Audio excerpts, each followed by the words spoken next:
Hi, it's Harry from One Direction. Here is a behind the scenes look at the sculpting process of our Madame Tussauds wax figures. I'm Jim Kempton.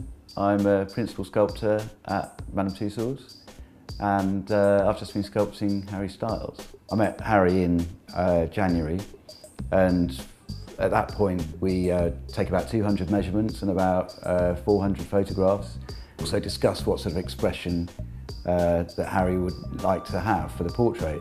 Having got all the information at the sitting, it was then great to be able to bring it back to the studios and try and capture that playful smile in the clay.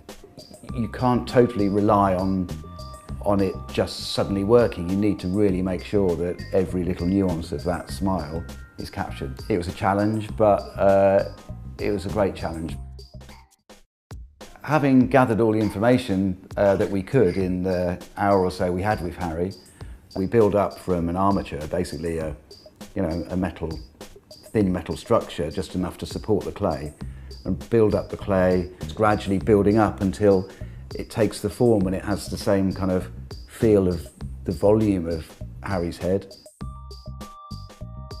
When the clay is at a stage where there's a really good kind of foundation there and everything seems to be working, we were lucky enough to get the chance to take the head for Harry to see it, and to have 40 minutes of him just next to the clay.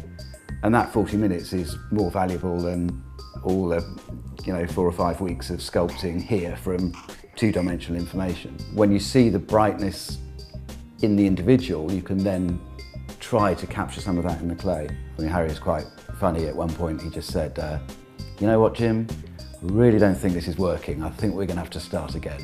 Which, then he started laughing, thankfully. It's great to have that humour, and then as he left the room we had all the heads lined up in this kind of conference room, and he just poked his head back round and said, and by the way, I reckon we should get some bodies.